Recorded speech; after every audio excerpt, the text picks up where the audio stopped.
Hello students, I am Anita Jaume Thomas, Assistant Professor from Department of Management, and today we are going to take care of the topic known as attitudes and values. We always say that attitude is everything and the right attitude can take you to the highest altitude. So let's begin with what exactly attitude is all about. Attitude was first defined by Allport, and according to him, it is nothing but a mental and neutral state of readiness organized through experience exerting a directive or dynamic influence upon an individual's response to all objects and situations which it is related. So, if we talk about attitude, it is nothing but an individual's state of mind and how you would be reflecting upon thing, that could be an object, that could be an individual, it could be related to a response to an individual's questions or could be an answer, it could be anything. So, it could be how you would behave or show your behavior in a particular situation. And remember, it is very neutral in nature and every individual holds attitude.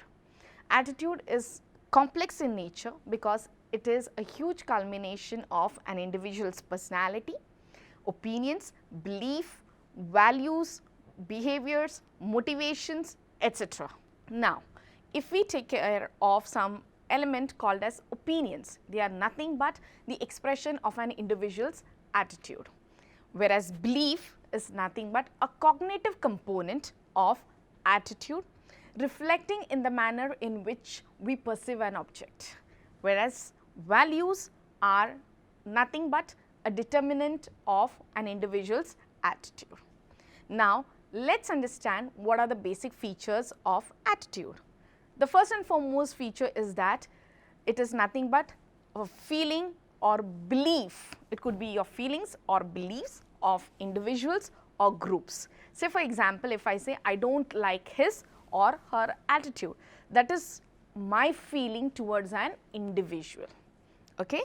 The second feature is that it is directed towards objects, ideas or people. The third is it results in and affects the behavior or actions of people.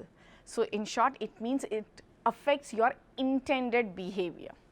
It is a complex combination, as I said previously, and it is acquired by an individual gradually over a period of time. And as I said earlier, it is a mental state, that is a psychological phenomenon. Next, it is held by all individuals irrespective of his or her status or intelligence. That means we hold it unconsciously. Apart from that, attitude of an individual is based upon an evaluative statement which could be favorable or unfavorable, like you can say positive attitude or negative attitude. And remember the last point, that is it is learnt by an individual but not inherited. That means individuals do not have attitude by birth, we learn it over a span of time. Now, let us quickly understand what is basically the importance of attitude. The first and foremost thing is that carrying a right attitude will be definitely useful for an individual to work effectively in an organization. The second thing is that your attitude will make you identified, or it is a thing which will help you in recognition and identification. Like for example, say if I walk very haughtily while I am on work, it is quite naturally others will identify me because of my haughtiness. It is possible. The next element is that it will help you to get motivated, as well as your motivation will reflect your attitude. The next is that you learn out of experience. So, remember, over a span of time your attitude gets developed. So, it is very crucial as you learn or as you move from one stage to another, your attitude starts improving. And many a times you shred the negative attitude and you become a better individual altogether. The another important element is that attitude helps to investigate new ideas, and it will help you to gain more and more knowledge. Every individual in this life tries to learn more and more things in his life. So, quite naturally here your attitude will help you to investigate new ideas. The next point is that it helps to play an important role in improving the relations amongst individuals. Quite naturally, if you talk with regards to organization or with regards to your personal life, we always interact with people. So, when we interact, quite naturally our attitude sometimes may change, sometimes may not change. Remember, it is very difficult to change an individual's attitude, but can bring in a change to a slighter extent. So, when you mingle with people, quite naturally it improves your relation, your attitude also improves. The next important element is that it helps to resolve the issues that crops while being at work or while being at home or at any situations. So, attitude, if you make it proper or if you change a little bit, it can resolve plenty of issues. Also, it helps to work or helps individuals to work as a team. Now, let us understand what are the basic components of attitude. Attitude basically has three important components: affective component, cognitive component and behavioral component. Here I have kept behavioral at the end. Now, when we talk about affective component, it is basically concerned with an individual's feelings, sentiments, emotions, etc. Okay? So, it is more about how an individual feels or understands regarding an object, okay, whether it is positive or negative, could be related to any situations. Say for example, your result is about to be declared. Now, quite naturally what happens, any result is to be declared, we all become very apprehensive or very excited. Now, it could be in a positive way, it could be in a negative way. Say if you have written the examinations in a perfect way, what happens here? A positive one. Or else if it is you have not prepared properly, you could not appear for your examinations in a better way, quite naturally your attitude towards or the result which you are going to get is going to be negative. Okay? So, that is the affective component. The next one is cognitive. Affective is, remember, one which is related to your feelings, or you can say it is more related to your heart. Whereas cognitive, as I said, it is going to begin with your understanding. It is your ability to understand. Okay? So, here what is cognitive component? It refers to what we know or think about an object, a situation or information which is held by an individual. Remember, it makes no difference whether the information is real or unreal, real or true or unreal. So, it does not make much of difference. Okay? Like say for example, I am a manager in the organization and I am coming up with a training program for my employees, and I have put up a training program for 10 days. Now, while into the training, my subordinates are in a position to grab all the work and how to do the work within 4 days. Now, what happens in this case is that instead of 10, I only require to give a training for a shorter span of time. Now, here my attitude towards training will change. For the next time, quite naturally, I can reduce the time limit for the training. So, this is my understanding, cognitive. Okay? Now, the third component is called as the behavioral one. Now, when we talk about behavior, now it is nothing but a combination of the affective as well as the cognitive component of an individual, which will be reflected to the behavior. It could be favorable or it could be unfavorable evaluation of anything. Now, on the basis of these components, there is a model called as ABC model. Now, ABC, as the term suggests, A is for affective, which is related to person's feelings and emotions. B is behavioral, that is individual's intended behavior. We have explained this under the features. So, it is about intended behavior, how you tend to behave, positive or negative. And the third one is cognitive, that is individual's beliefs, values or ideas. Okay? So, this model is very crucial for attitude. The next element we are going to take care of is known as sources of attitude. Now, let us understand what are the basic sources of attitude. Now, as I said, attitude is everything, and apart from that, every individual's attitude is affected by certain important factors or elements. So, the first source is personal experiences and associations. Every individual learn a lot from childhood to adulthood. So, your personal experiences definitely create a certain impact on your personality, your behavior, your beliefs, etc. So, your personal experiences and associations, that is the category with whom you would be getting associated to, will definitely help you in creating an attitude for you. Now, when I talk about this association, that is how you associate yourself with a given situation. So, these are all related to your personal experiences. The second source is family and peer groups. Every individual learn maximum from their family, the values, the ethics, everything. So, your family is more crucial source, so is your peer groups, your friends. Okay? So, every different elements, beliefs, opinions of your family members or your peer group will have a direct impact on your attitude. The third source is your society and neighborhood. Now, when we talk about the society and neighborhood, we always say man is a social animal. So, quite naturally what happens here is that you need to mingle with the society. You cannot remain aloof from the society. So, what happens here?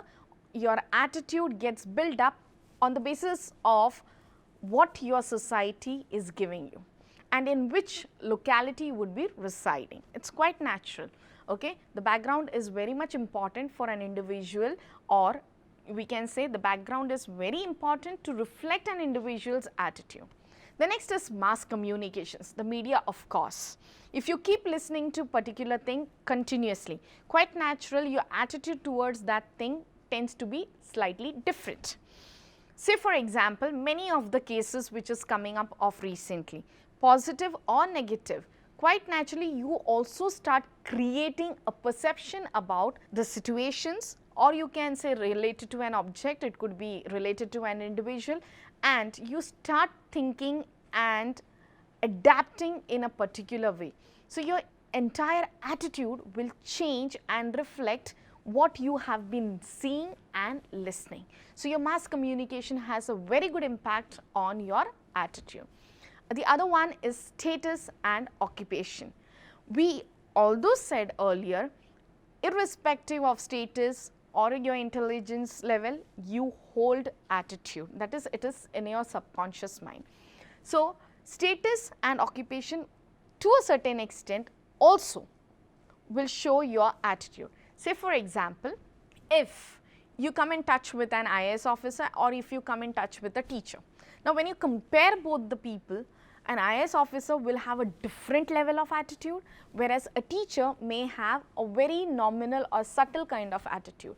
Now, this basically reflects their status and occupation, the pattern of their job, or you can say their job profile, that will definitely differ. So, when there is a difference, the attitude level will also differ. Now, let us understand what is the work related attitude. Now, we are going to learn attitude in reference to organizational behavior. Remember one thing, your work related attitude can be positive or negative, and this would depend upon three important types, or you can say elements. The first one is your job satisfaction. If you are highly satisfied with your job, your attitude towards your work would be positive. Second, your job involvement. How far do you involve yourself in the job? Do you feel your job is meaningful? If yes, then positive attitude, or else a negative one. And if you say, or if you want to know, okay, we can easily state this with an example, especially amongst children. When we talk about children, what happens here is that if you ask them to go to school on daily basis, when they go from Monday to Saturday, the next Monday it comes, they get very much tired, they don't want to go because their involvement is very less. Internal involvement, okay, that is very much crucial for your attitude. And the last point is your organizational commitment. If you are feeling, or if you have a sense of belongingness towards your organization, quite naturally your commitment tends to be very positive. That shows that you have a positive attitude towards your work. Now let's see what are the basic ways, or you can say what are those things through which we can measure an individual's attitude. The first one is known as thrust tone attitude scale. This measuring element, that is, this is such a method through which certain questions will be asked to people so that we can collect their attitude, or you can say what do they think about a particular situation. Say if I want to find out people's attitude towards immigrants, the first question I would be asking is that immigrants drain social services. Quite naturally the sentence is negative. Second, I am not going to ask at this second question, or ask as a second question, whereas I would be asking the questions in a regular intervals after 2 or 3 questions. Now what happens is that though there is an equal intervals, your attitude will be reflected with your answering. Now when I am talking about this, maybe after 2 or 3 questions again I may ask a question, immigrants take away jobs from regular people. If I say again, it is the same, the questions are similar. Now what happens when you are responding, are you giving the same response? Are you going to give a different response? This is to be known. And say in the third, after 2 or 3 questions, I may ask once again, migrants perform low wage, unpopular task, etc. Quite naturally this is also negative. So basically these kind of scale is used to measure or judge the varying degrees of unfavorableness or favorableness. Okay, this was the first scale. The second scale is the Likert scale. We all know Likert scale, many of you have gone through your research modules, so quite naturally you would be knowing about it. It is nothing but a psychometric scale which is commonly used in research, wherein questionnaires are involved. Okay. So in Likert scale we basically have the varying degrees in 5-point, and it can vary up to a 7-point scale as well. The next one is opinion surveys. Now what are opinion surveys? They are nothing but those surveys which are often used to assess thoughts, opinions and feelings of an individual. Okay, that is, you are to give an opinion. It's we have said earlier, opinions are nothing but expression of your attitude. And the last one is interviews. Quite natural, we know what it is, a face-to-face interaction between the interviewer and interviewee, and the interviewer tries to collect information from the interviewee. Okay. So the next one, or the next topic we are going to go is for functions of attitude. Now remember, functions of attitude is in 4 types, or there are 4 different functions we can say. Adjustment function, ego defensive function, value expression and knowledge function. The first one, adjustment function. Now when we talk about adjustment, say I am going to give you 2 choices, that is, one activity which will be very rewarding and the another activity which may be very unpleasant and undesirable. If I give you these 2 options, quite naturally every individual would prefer for the one which gives you a positive reward. Okay. So adjustment function basically directs people towards pleasurable or rewarding things and helps them to move away from undesirable ones or unpleasant ones. So it basically serves the utilitarian concept of maximizing reward and minimizing the punishment. The second function is ego defensive. Ego defensive. Now when we talk about this, we are trying to say that here we try to defend our own ego. Even if we are wrong, we try to defend it, because your ego will not allow you to stoop down. Okay? So, your ego defensive function, when we say your attitude will protect your ego or your self image from threats. Whereas the third function is value expressive function. Now, when we talk about value expressive, it enables an individual to express his or her centrally held values. For example, there was a concept, or you can say a tagline of Reliance Industries, "Kar lo duniya muthi mein." Okay? Now, this was a tagline of Reliance Industries. Now, what does it mean? Capture the market while in business. Okay? So, you want the market in your hand. Okay? You need to take them in your stride and you want to flourish your business. So, that is value expressive function. Whereas the last one is the knowledge function.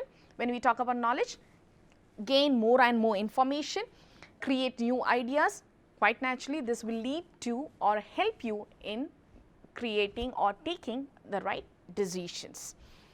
The next topic we are going to take care is basis for attitude change. There are three bases. One is compliance, the second one is identification, and the third one is internalization. Now, compliance. As the word says, here we try to comply with certain rules or regulations even if we are not happy with that rule or regulation, because you have no choice here. Okay? So, you channelize your behavior in such a way that you follow certain rules or regulations, or you comply with certain rules or regulation. The second basis for your attitude change is identification. That is, here once or you can say one individual's belief may change and effect in order to be similar to someone's admires or someone's likes or preferences. Okay? You start yourself to identify with another individual's like or preferences. Say for example, your family members, okay, I'm just relating it to your family. Say your parents have a very liking or affiliation towards a political party, and what happens is that their attitude gets reflected within you. Automatically you also follow or adopt what your parents' attitude and belief is regarding that particular political party. Okay? So, XYZ party your parents follow, you also tend to follow the same party. Okay? That is your identification. The next one is internalization. It is nothing but it refers to the change in beliefs and affects when, or you can say affect when one finds the content of the attitude to be intrinsically rewarding. Internalization. You change your belief and attitude because you know somewhere if I change it is going to be beneficial to me. So, if anything is rewarding for you, you automatically change your view or your opinion or your belief regarding that particular object, person, or even the situation. The next thing what we are going to take care of is change. What are the basic type of attitude change? There are two types of attitude change, congruent and incongruent change. Say, if I am starting with an example directly here to understand the congruent change. If you may or may not like your boss. So, I am taking an example here where you do not like your boss or your superior. You do not like your superior here, and the length of negativity is very wide. And over a span of time after working with your superior, somewhere or the other you have reduced that negativity for your superior. So, what happens? The length which was higher, that is your negativity which was more, is reduced, but it does not move away completely. So, this is called as congruent change. That is, your attitude was negative, you are still negative, but the intensity of negativity has reduced. Whereas, under incongruent change, you were negative about your superior, but gradually you have started liking your superior. So, what happens? Your negative attitude gets converted into a positive one. So, that is called as your incongruent change. So, students, I hope these videos have been useful for you, and we will be taking care of barriers and other topics related to attitude and values in the upcoming video. Thank you for watching. Stay tuned in for the next video.